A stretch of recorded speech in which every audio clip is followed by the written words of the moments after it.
Luke Wood had grown accustomed to seeing his neighbor, Olivia Madison, arrive and leave in her car at the same time as he did. Or so he thought, until the night he returned home at 2:30 a.m. and found Mrs. Madison in her car, seemingly fast asleep. Could she have locked herself out? Luke pondered.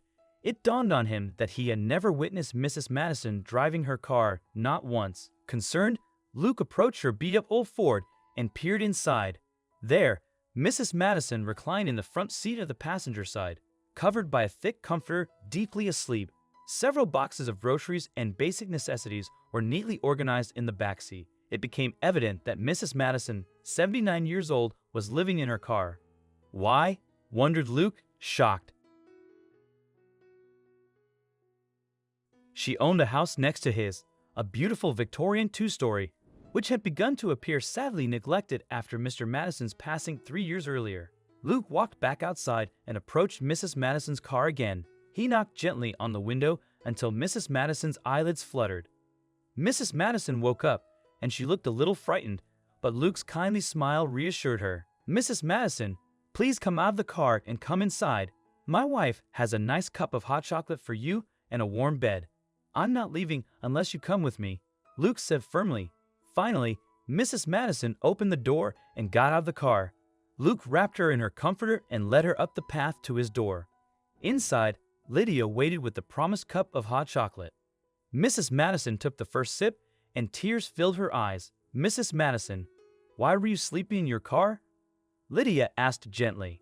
Mrs. Madison closed her eyes. "I can't go home, you see. Not since Charlie. I haven't been home since your husband passed away," Luke said, shocked. Mrs. Madison was weeping silently. "I did at first," she explained. "But then there was this terrible silence where he used to be. And then suddenly, I'd open a drawer or a door, and I'd smell him like he'd just been there. I couldn't constantly live with his absence or with the reminders, Luke. I couldn't live with that pain. So one night, I just took my comforter and came out to the car. That was the first peaceful night since Charlie had passed, so I started sleeping out here. But soon, I couldn't stand going into the house for anything. I had the water and lights switched off and began living in my car. It's been 2 years now. You're the first person who noticed." "But how do you manage for bathroom facilities? I mean, I've been a member of a senior citizen gym group for 10 years. I used to go with Charlie," said Mrs. Madison. "So I go there. I have my bath and whatnot. I manage," Mrs. Madison said, Luke gently. "Why wouldn't you sell the house and move somewhere else?" Mrs. Madison blushed. "Oh, Luke, I've thought about that, but the house is such a mess.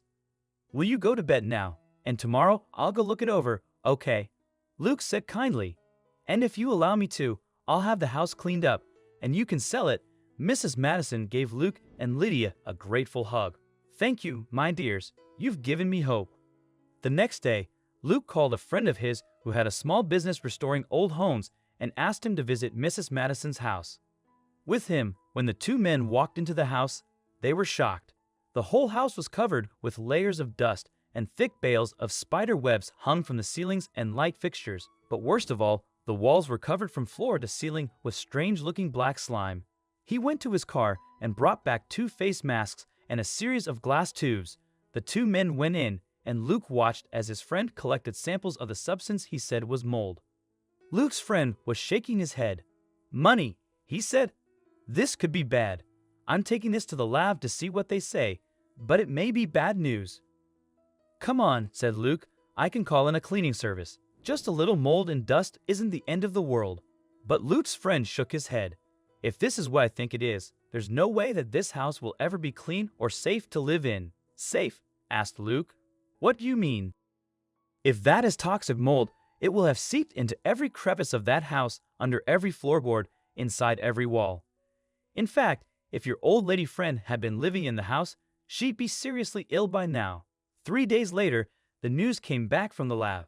It was a variation of the very dangerous Stachybotrys mold, which the technicians had never seen before. They reported it as an extreme case and recommended all the spores be destroyed. Luke told Mrs. Madison the bad news, and the two decided to call the fire department and ask for their help in dealing with the problem. The fire department expert told him that the only way to make sure the mold didn't spread to other homes would be to burn the house. Dismantling the house would send clouds of spores up into the air and allow them to spread all over the neighborhood. Sadly, Mrs. Madison accepted the fire department's advice and watched as they set a carefully controlled fire. As her old house burned, she wept. Luke placed a gentle arm around her and said, "You have a home with us, Mrs. Madison, for as long as you want. You know that." Mrs. Madison nodded. "I know, Luke. Thank you. But I was hoping to have my own little place again." Luke had an idea, but he kept it to himself. The next day, he called a meeting of all the closest neighbors. "As you all know, Mrs. Madison burned down her house to prevent the spread of a toxic mold that could harm us all. I think we should all pitch in to try to solve her problem. Any ideas?" One of the women raised her hand. "I'm a real estate agent, and Mrs. Madison's plot is big, much bigger than any of ours. I think I know a developer who might be interested." As fate would have it, the developer showed significant interest, and Luke skillfully brokered a favorable agreement on behalf of Mrs. Madison. The developer had plans underway to construct a collection of assisted living cottages. As a part of the gracious arrangement, Mrs. Madison was granted residency in one of the most esteemed units for the rest of her days. Through Luke's compassionate efforts, Mrs. Madison obtained a fair price for her property and secured a cozy, independent home.